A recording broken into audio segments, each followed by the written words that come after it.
जो आपके रोंगटे खड़े कर रही है, किसी की जिंदगी की रौनक खत्म कर देती है। ऐसी सैकड़ों चीख रोज इस देश में सुनाई दिया करता है। उनमें से सिर्फ 25% चीखों की गूंज पुलिस स्टेशन के चौखट तक पहुंच पाती है। बाकी के 75% चीखों को बड़े ही चालाकी से पैसों के दम से दबा दी जाती है या इज्जत खोने के डर से छुपा दी जाती है।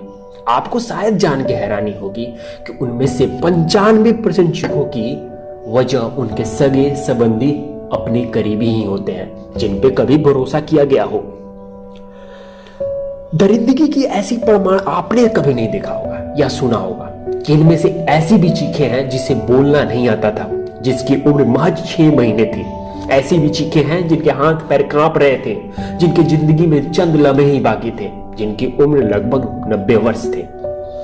हैवानियत की कोई हद नहीं होती है। हमारे देश की जीडीपी जमीन को और हैवानियत आसमान को छू रहा है। रेप दंगों फसादों से भी अछूता नहीं रहा। दंगों में भी क्रांति के नाम पर सामूहिक बलात्कार किए जाते हैं। आपको शायद जान के फिर से हैरानी होगी, पार्टीशन के वक्त 1 लाख औरतों का दावा है कि उनके साथ किसी न किसी रूप में बलात्कार हुए हैं। शायद इनमें से कि नाम मात्र को इंसाफ मिल जाता होगा, मगर आप जरा सोचो, क्या वो सामान्य जिंदगी जी पाते हैं? तो इस चीख की वजह कौन है? कौन है असली दरिंदा? तो जनाब, दरिंदे तो सब होते हैं, बस किसी का छुप जाता है और किसी का छप जाता है। इस दरिंदगी की शुरुआत बहुत ही छोटी चीज से होती है। इसे मैं अपने कुछ भावनात्मक शब्दों से आप तक पहुंचाना चाहूंगा, तो जरा गौर फरमाइएगा। मैं भी राह पे चल रही लड़कियों को देख घूर लेता हूँ। मैं भी उन्हें देख के क्या माल है ऐसे कॉम्प्लीमेंट दे दिया करता हूँ। मैं भी उनके रूह को देखने से पहले उनके जिस्म को निहार लिया करता हूँ। ऐसा करने के बावजूद मैं ही उन्हें कैरेक्टरलेस कह दिया करता हूँ। सोच मेरी है छोटी मगर कपड़े तेरे है छोटे, ऐसे ताने भी मार दिया करता हूँ।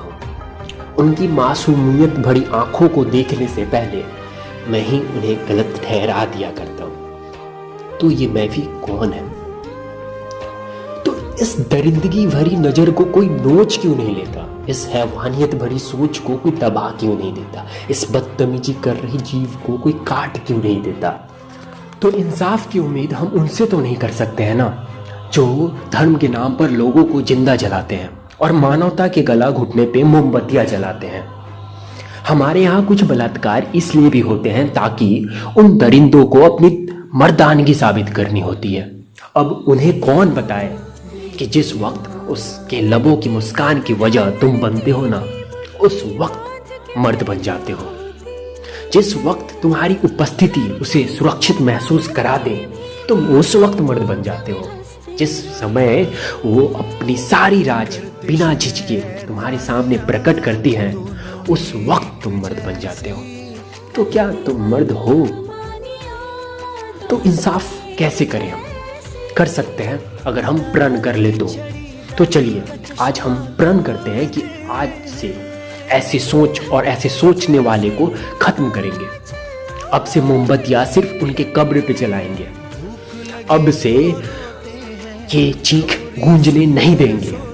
अब से इस चीख को हंसी की किलकारियों में तब्दील करेंगे। मैं सौरभ द्विवेदी ये प्रण करता हूँ। क्या आप करते हैं? तो अगर आपको मेरी ये जज्बात पसंद आए हो तो कृपया करके शेयर करें और अपने आसपास होने वाली छोटी से छोटी चीज का जरूर से जरूर केयर करें, क्योंकि मुसीबत तो अनजान होती है मगर मुसीबत अक्सर अपने ही लोग देते हैं। नमस्कार, शुक्रिया, धन्यवाद।